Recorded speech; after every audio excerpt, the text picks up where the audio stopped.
Well, we kind of had a little change in plans just because no school this week. We need to give our players a day off. So I flipped Sunday for Monday, gave our guys Sunday to kind of take a deep breath. Our coaches obviously worked our way through it. Got through the game, tough day to work through, but as always, you learn more in the moments of adversity than moments of success. So I think a good learning moment for our coaches. Brought our players over this morning because we don't have classes. I was able to bring them over twice today, so we met in the morning. This morning, they're wrapping it up now, or just finished up wrapping offense, defense, special teams up. Give them this afternoon, and we'll come back this evening and get a little bit of a jump into Northwestern more than we normally would. Normally, we don't meet on Monday. So from an injury standpoint, came out of it actually pretty clean. Dylan Rosiak, I think, will be able to go by the weekend. Mildly tweaked that hammy again, but shouldn't be an issue. And then all the guys that were a little bit banged up during the game, everybody checked out negative and should be able to be with us on Saturday. So a little bit of a unique preparation week, just with no school, right? It's a different challenge, but it's kind of cool, too, to engage our guys a little bit more by that rule, by the NCAA rule. So should be able to have good preparation. Obviously going to have some weather challenges at the end of the week, and it looks like Saturday is going to be a unique weather preparation game, so some things we got to take into account for that. But it's our 12th guaranteed opportunity. We knew when the season started, going back to last January, that it's going to be our last regular season game. And, to be a 7-4 football team that, has a lot to play for and some really good opportunities in front of us.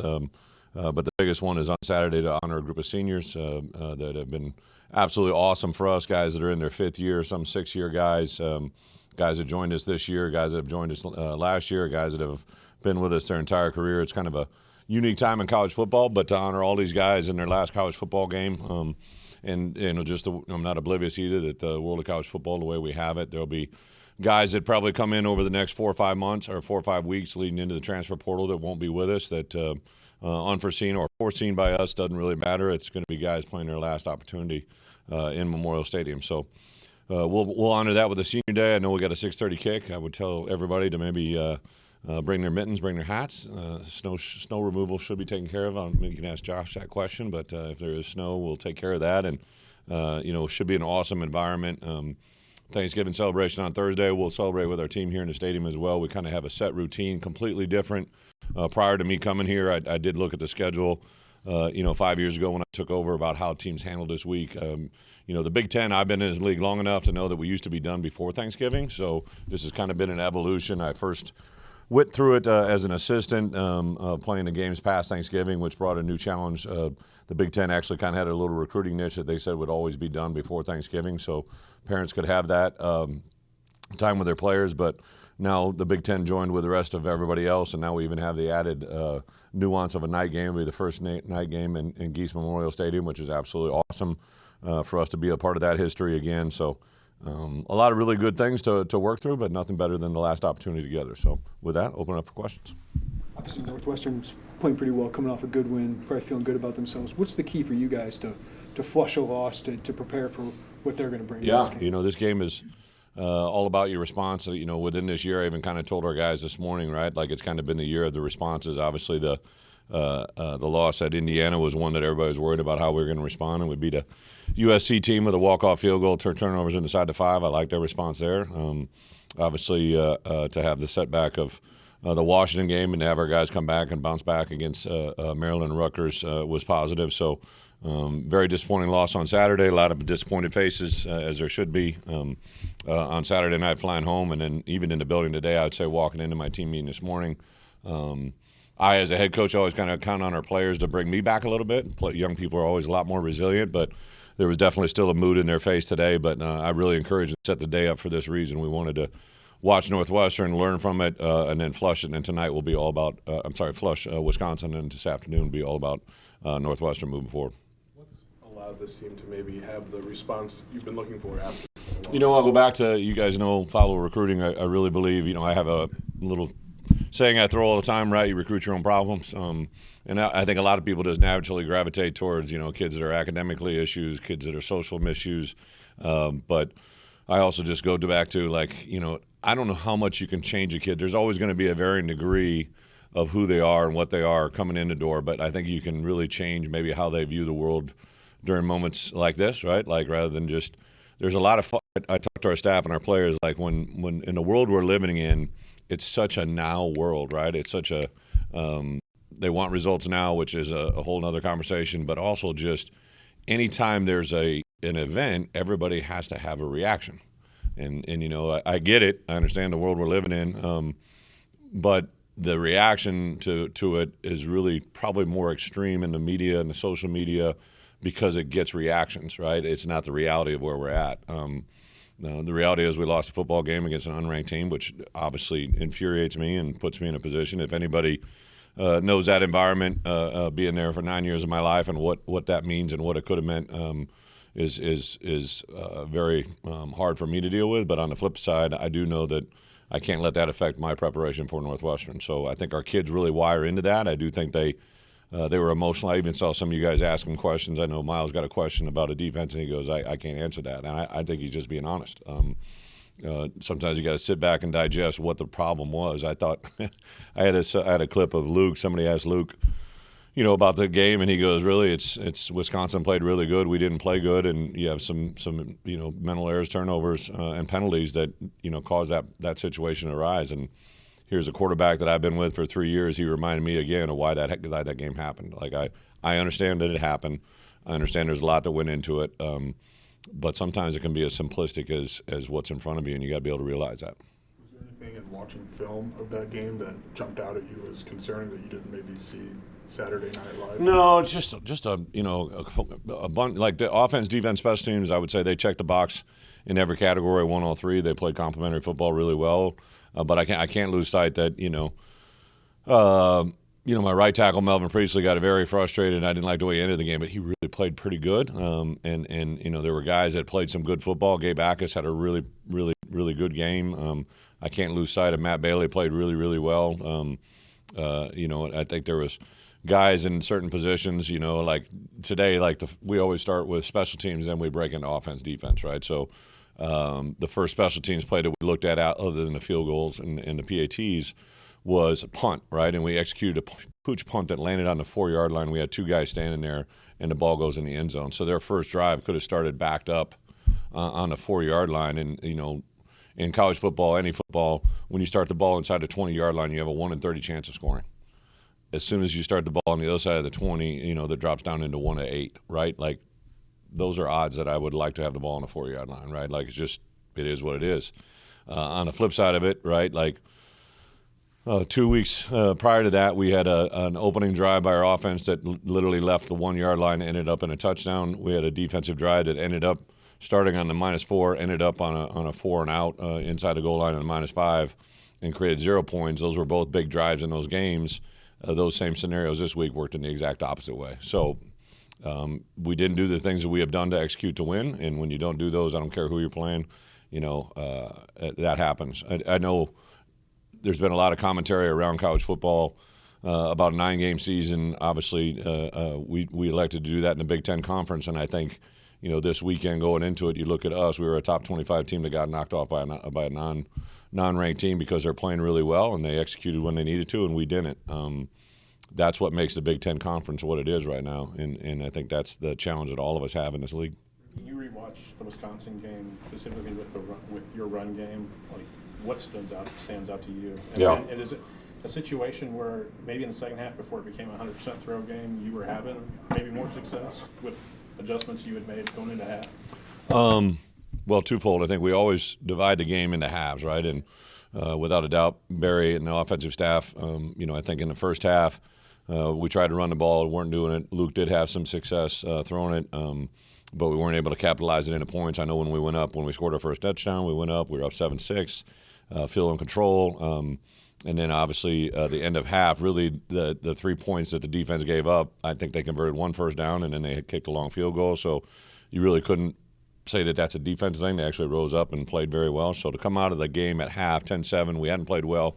Felt really good about making some halftime adjustments and letting it play out as best as humanly possible. We'd make a stop on defense right away. We just weren't able to convert to some offensive points. And yeah, I think if anything, we'd retroactively look back and say, hey, maybe we should have stuck to, maybe not to we just got, you know, our average third down drive start was 3.8 or third and 8 plus. That's complete opposite last several weeks we were in the 3rd and 4, 3rd and 5 range, and then you throw in some quattros where we're knowing we're going for it on 4 downs. You just converted at a whole different level. So. Yeah, unfortunately, weren't able to convert the run game as well as we would. Made a big point this morning in my team meeting. Like, if you look at it overall, the part that I always keep going back to is, good football teams do 3 things: they run the ball, defend the run, and cover kicks. And that was a big part of our game. You boss played in this game, this rivalry. I think his last game was in this rivalry. What's it come to mean to you after 5 years? Yeah, I think literally, I remember that when I first got in here, is just the streak that was against Illinois. Somebody that I care deeply for showed me the clips of some Illinois players being very disrespectful to Northwestern. I think when I came in the league, Fitz and I had a very long relationship. I think it's no surprise. My first head coaching job, I offered Fitz the defense coordinator job, right? And he turned me down to stay as the linebacker coach at Northwestern because he loved Northwestern, and he later, because of randomness of life, right, when Coach Walker passed, he became the head coach, right, without ever becoming the coordinator. And then he turned that place into what he did, and then so I was taken over with Fitz in the helm, and I had a huge amount of respect for Fitz, and I just said, hey, before we can beat him, you got to respect him, right? Like, they were being very disrespectful, some of the Illinois comments going back, right? And literally flipped that first one, right?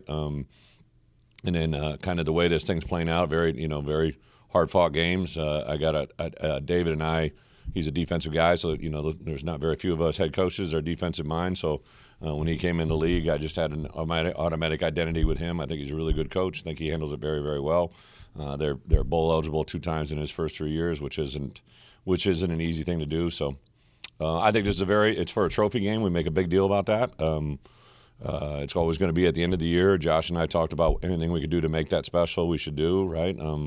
It's a rivalry game in-state, which not many, I was in Wisconsin for all those years. I never got to play an in-state rivalry Big Ten game. So to have that here at Illinois is other than Michigan, correct, is the only place where that happens, right? That there's an in-state Big Ten. Indiana, that's right. So these are very rare moments and one that we got to take advantage of. Last game in this building for Luke Altmeyer. What's he meant for the program, and what do you think his legacy is going to be here? Yeah. Well, I think Luke, the thing that's really, I think, even just talking to him and his mom and dad, that the first time they came and dropped him off, I mean, it was cold in January, and they were like, oh, my gosh, I'm dropping my boy from Mississippi right here in the middle of Illinois, and we'll see what happened. And Luke has embraced everywhere I go, including my house, right? I see Luke Altmeyer gear. My wife and daughters are wearing his sweatshirts, the T-shirts. He's made an impact on our community. He's a very likable. I think he's identifiable with our fan base. I've said all along, right, like we're going to build this program from within with Illinois players. So we have over 50 Illinois kids that'll play in this game, which means a lot, right? But even when we go to Mississippi, when we go to Florida, when we go to New Jersey, we look for Illinois-type kids, and I think even though Luke is a proud young man from the state of Mississippi, I think he considers himself an Illinois player, and that's what's really fun. If you look back at some of the kind of the first class or the early classes yeah. that recruited, this is it for those guys. Yeah. And what have they meant to your building of this program? Yeah, shoot, they've meant a lot, right? Like. Senior day, I actually say this, and I said it to those freshmen when they're coming in. I'm like, here's my goal. I want senior day to have everybody in tears because it happened, right? Because what they did here is they came here, changed, from a young man into a young man coming out of high school to a new environment and became kind of a step in the direction of who they're going to become, right? I don't want everybody to be crying because it's been so bad. I want everybody crying because it's been so good. A lot was made last week that I was fortunate. I didn't even know this till I got out of the game, and I think the announcers announced it. Obviously, Bret had to lay up for him, but that for me in my 5 years had won the most games of any coach in the first 5 years, right? It wasn't even on my radar. Well, guess what? These guys are a part of that, right? Like, that's not me. I mean, I get to be the head coach, and it's next to my name, but that's Dylan Rozak. That's Miles Scott. That's Josh Kreutz. That's Josh Geske. That's all of those guys that have just been with me through the thick and thin of it. Gabe Ackus, even though he's never redshirted, Xavier Scott, depending on what's going to happen, like these guys that are in their 4th and 5th years, they've been as much of this as anything, right? And that's what hurt Saturday, right? Like, to lose a game that it's I only got 2 more left with them. Now we got 1. That's just something I just want to give these guys a memory to do something that's never been done. We've already accomplished a lot of records. I think we're 11-2 the last 2 years, right? So we're tied with the most wins in Memorial Stadium, Geese Memorial Stadium, the last in a 2-year window. So if we're able to get this one, now they're the most decorated, right? So there's all kinds of these little trinkets that are out there floating, and hopefully we get them. This isn't a which of your kids do you love the most kind of question, but since you recruited guys like Gabe Canena, Hank Beatty, you inherited your first class. So these are the first guys you have walked through from sitting in the living room to graduating. Is there anything special to that? Thank goodness, right? Like Dylan Rosiak, I didn't get to recruit him, but he's probably, just because I've coached linebackers my entire career before I became a head coach. Like, I remember walking up to Rosie 2 springs ago and saying, man, I would have loved to coach you, right? Like, when you coach a position, you fall in love with kids that play it a certain way. Same way with KO. I remember calling his high school coach, who I have a tremendous amount of respect for, and he's committed to, where was he going, Princeton or Penn? He was going to Penn. I'm like, hey, he didn't sign anything, right? Like, he can decommit and come to Illinois, right? And I go through these Zooms to get KO, and KO he's liquid gold, man. Like, he's a really good player. He played really good Saturday. There's another guy that in getting lost in the shuffle, he played extremely well Saturday, right? Especially when Dylan went out in the second half. So, yeah, I appreciate the question. I got 2 daughters, so you can't say, you may like certain ones at certain times. I called home earlier, and my oldest was in timeout. I don't know what she did. But I just find it so rewarding to be the head coach and know that Saturday sucks, right? Because it is the last time, right? Like, we always meet and say, hey, it's the first of last. This is my last week with them that I know, right? So bowl games are good, but you fall in love with people, man. You don't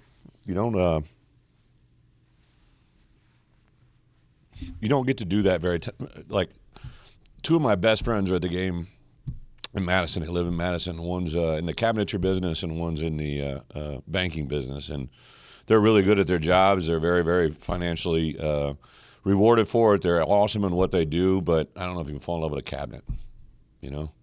I'm sure you can fall in love with clients in banking, but like what I get to do, what Josh affords me to do, what us as coaches get to do, like, as crazy as this sounds, sometimes Saturday at Wisconsin is more rewarding than a big win on the road, right? Because today you get to help them formulate their response.